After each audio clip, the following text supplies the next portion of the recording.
무호흡 딜링이라는 표현 들어봤어? 제가 딜러를 하면 와 매직방 무호흡 딜링한다. 무호흡 딜링.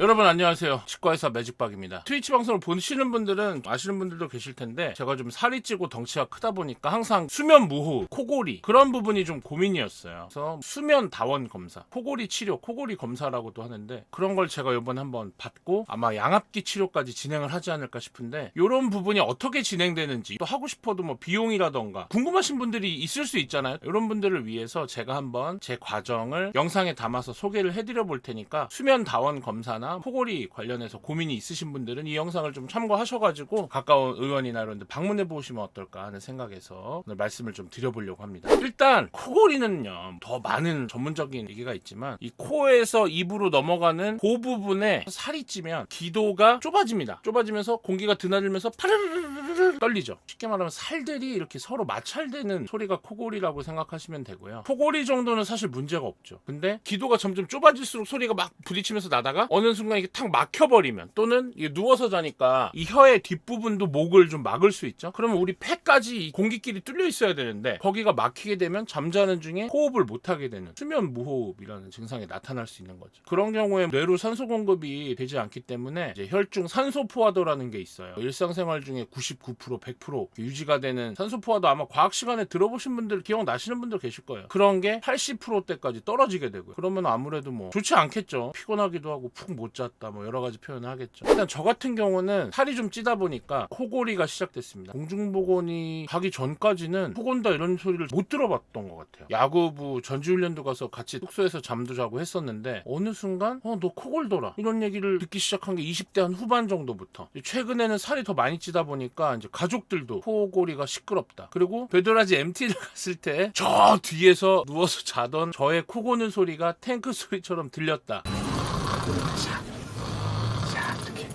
코골이 누군지 찾지 마세요. 이런 제보들 좀 있었죠. 그래서 코를 고는구나 알고는 있었는데 꼭 고쳐야 된다거나 일상생활하는데 뭐 크게 불편함을 모르고 살았는데 얼마 전 와우 중독으로 인해서 수면 시간이 굉장히 짧아졌잖아요. 한 3시간 자고 이제 눈을 떴는데 진짜 하나도 안 잔 것 같은 거예요. 그냥 단순히 3, 4일 연속 잠을 조금 자서 피곤하겠거니 이렇게 생각했죠. 그리고 병원에서 점심시간에 의자에 이렇게 기대서 잠을 잤어요. 한 30분 정도. 그러고 나서 옆에 김 원장님한테 저 코 골았나요? 물어봤더니 예.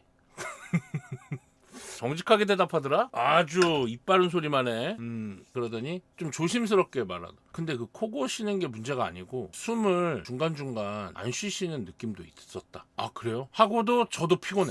와우가 문제긴 해. 1차적으로는. 근데 제가 예전부터 한 2년 전부터 철면수심님한테 수면 그런 병원을 소개를 받아서 연락처를 갖고 있고 철면수심님이 그런 치료를 받으니까 훨씬 삶의 질도 좋아지고 수면의 질이 좋아진다고 해서 너무 관심이 많았는데 바쁘다는 핑계로 이제 소홀히 했는데 그럼 이번 기회에 한번 진짜 가보자. 그래서 지난 목요일에 가서 수면 다원 검사 예약을 하고 지난 토요일에서부터 일요일까지 병원에 가서 잠을 잤습니다. 검사를 받은 거죠. 수면 다원 검사. 잠잘 때 나의 수면 패턴이나 호흡 패턴을 센서를 부착해서 기록해서 그것과 관련된 치료를 하는 그런 검사를 하는 거예요. 얼마냐고? 놀랍게도 건강보험이 적용돼요. 12만 5천 원. 그 외에 뭐 진료비랑 조금 더 들 수도 있는데 또 실비보험이 있으신 분은 거기서 본인 실비보험 요율대로 그대로 또 빠져. 그러니까 12만 원을 내고 80%다? 그럼 한 10만 원은 또 실비보험에서 돌려주겠지? 그럼 뭐 한 2만 원 내는 건가? 그래서 이제 큰 부담이 있는 건 아니야. 근데 이 수면무호흡이나 코골이가 국민들 생활 건강에 좋지 않다고 생각하니까 의료보험 항목에 넣어주신 걸 거 아니야. 그래서 어쨌든 검사를 받았어요. 어떻게 하는 거냐면은 병원에 가서 하루 자는 건데 그냥 자는 게 아니고 숨을 쉬나 안 쉬나 코에다 센서를 붙이고 잠이 깊이 들었나 안 들었나 눈에다 붙여갖고 이 눈동자 막 돌아가면은 램수면 이런 얘기 들어봤죠. Rapid Eye Movement. 램수면이 되나 안 되나 막 뇌파 센서 붙이고 심전도 센서 붙이고 센서를 엄청나게 많이 붙여요. 진짜 무슨 공상과학 영화에서 보는 거 내가 사이보그가 된 것처럼 막 이런데 그냥 작은 호텔 1인 객실 같은 곳에 가서 자는 거야. 그냥 대충 찍어서 지저분하긴 한데 막 옷도 가져가고 베개도 가져가고 막 그랬죠. 그리고 나서 여기 보면은 뭐 가슴에 이런 띠두매 흉통이 올라갔다 내려갔다 하나하나. 그리고 뭐 여기 안에 쇄골 밑에 요 하얀 줄 2개 나온 거 있죠. 티사스에서. 그리고 턱 끝에 여기 이갈이 있나 없나. 그리고 눈 옆에 레피드 아이 무브먼트 뇌파 막 다 온갖 다리까지 붙이고 이렇게 붙이고 하루 저렇게 자는 거야. 그러면서 계속 저 모든 게 기록이 되는 거죠. 장치에. 저 센서의 끝이 어디로 가냐? 이런 기계에다 끼워요. 사운드 믹서처럼 생겼죠. 저 선의 끝이 다 내 몸이랑 연결된 거죠. 한 14개 정도 되잖아. 어딘가에 내 몸에 붙어있는 거. 그래서 저걸 어떤 리더기에 놓고 기록이 전자장비에 되는 거라 화장실 가려면은 저걸 들고 가야 돼. 그래서 저 판때기를 이렇게 옆 가방처럼 매게 돼 있어. 끈이 있어요. 가방끈. 다 달고 여행 가듯이 이렇게 매고 화장실에 갑니다. 쉬하고 또 다시 매고 침실로 와서 빼서 걸어서 옆에다 놓고 저 매고 다녀야 돼. 계속 하루 종일. 검사 끝날 때까지. 전립선에는 센서를 안 붙여요. 붙이면 뭐 터지지. 미터기 터집니다. 그래갖고 아무튼 저런 걸 하고 자는 거야 하루 동안. 그러면 이제 저기서 뽑힌 데이터들이 수면에 기록이 되는데 새벽 한 5시 6시쯤 끝납니다. 밤 10시부터 잠들기 시작해서 자고 일어나면 기분이 좋죠. 뭘 의학이야. 그래서 저렇게 기록이 다 남으면 기록을 보고 아, 이 사람은 어떤 치료가 필요하겠다고 이제 진료를 보는 건데 제 결론만 말씀드릴게요. 원래 처음에 가면 설명해 주는데 건강보험 적용을 받으려면 1시간 기준으로 10초 이상의 수면 무호흡이 10번보다 많아야 된다고 합니다. 5번 이상이면 치료 권장, 10번 이상 의료보험 적용 가능, 10번에서 20번 사이 중등도, 치료가 꼭 필요한 상황, 20번에서 30번 사이 굉장히 심각한 상태, 뭐 장기적으로 치매도 올 수 있고 뇌로 산소 공급이 안 되니까 안 좋을 거 아니야. PPT 같은 걸로 처음에 보여주시는데 20번에서 30번은 막 빨갛게 막 꼭 치료해야 된다고 써있어. 저는 몇 번이 나왔을까요? 1시간에. 박 사장 배팅 열어. 아, 뭐 이걸 배팅을 열어. 아이씨. 야, 내 목숨 갖고 장난치지 마. 아, 뭔 배팅이야, 씨. 자, 대략 몇 번 나왔어? 1시간이 기준이에요. 10에서 20일 것 같은데 40번, 80번, 99번. 보면은 대충 한 20번 안팎 끼고 말도 안 되게 60번, 80번, 99번 이런 사람도 있는 것 같은데 제가 몇 번이라고 했냐면 평균 72번. 40초에 한 번씩 10초간 숨을 안 쉰대. 미친 거 아니야? 그러니까 선생님이 이렇게 표현했어요. 그냥 수영장 안에서 주무셨다고 생각하면 된다고. 숨을 거의 안 쉬고 잤다. 71.7번, 430분 중에 시간당. 깜짝 놀랐죠. 무호흡 딜링이라는 표현 들어봤어? 저 같은 경우 이제 롤이나 이런 걸 잘하기 때문에 제가 딜러를 하면 와 매직방 무호흡 딜링한다. 저 같은 경우 무호흡 수면을 했었던 거죠. 무호흡 딜링.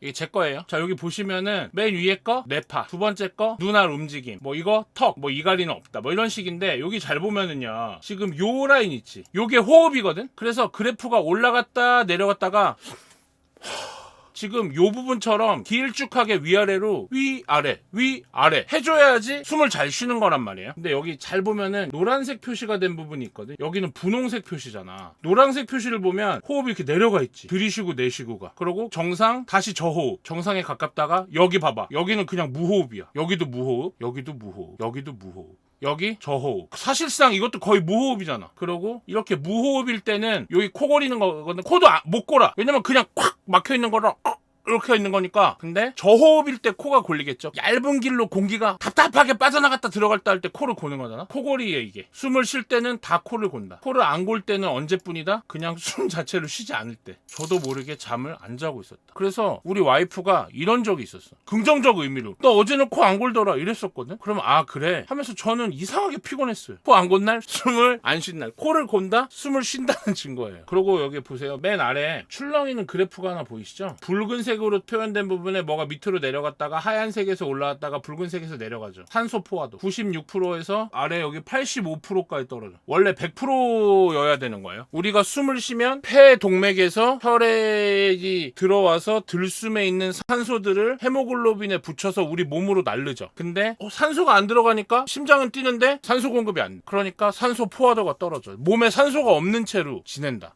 큰일 나는 거죠. 최소 95 이상이에요. 최소. 뭐 수면 마취하고 뭐 하잖아. 95%인가 94% 되면은 삑삑 소리 날걸? 조심하라고 수술하는 사람. 그래서 저는 이제 수면 무호흡과 관련해서 좀 심각한 상태라고 판정을 받았고 결국은 좀 살이 찌고 그래서 그런 것 같아요. 그래서 좀 부원장님이랑 같이 식단도 좀 하고 운동도 좀 하고 체중 조절과 함께 양압기 착용을 아마 하게 되지 않을까 해서 그래서 저렇게 검사 결과가 나오면 양압기 착용을 권해 주시더라고요. 그래서 검사 결과를 가지고 양압기를 착용하는데 그냥 뭐 되게 세게 바람을 바람을 불어야 될지 살살 바람을 불어야 될지. 양압기라는 게 이제 코로 바람을 계속 넣는 거거든. 귀를 바람으로 열어주는 거야. 그래서 그 양압기 압력을 측정하기 위한 검사를 한 번 더 하게 되고 그 압력을 맞춘 후에 이제 양압기를 집으로 가져가서 그 압력대로 스스로 사용을 하게 되는 겁니다. 그래서 이제 저도 2차 검사 양압기 압력 검사가 예약이 돼 있으니까 이후 과정들도 제가 한번 병원에 가서 어떻게 되는지 안내를 좀 야이 해드리도록 글자놈들아, 하겠습니다. 여기 지금 목숨 걸고 와우하는 사람이 있는데 이래도 의자 안 주냐? 와우 의자 있으면 좀 편하게 잘 잤을 텐데 숨 잘 쉬면서. 아무튼 그래서 저는 일단 1차 검사 후에 저의 수면 상태에 대한 차트까지 검사하고 얻었다는 의사쌤이 거. 내- 이후 과정은 양압기 압력 검사 후에 양압기 대여 뭐 이런 과정이 남았는데 그 과정도 제가 다음 영상에 또 소개를 하고 비용이나 이런 것도 안내를 한번 해서 혹시 비슷한 고민을 하는 분들이 있으면 참고가 될 수 있도록 한번 해보도록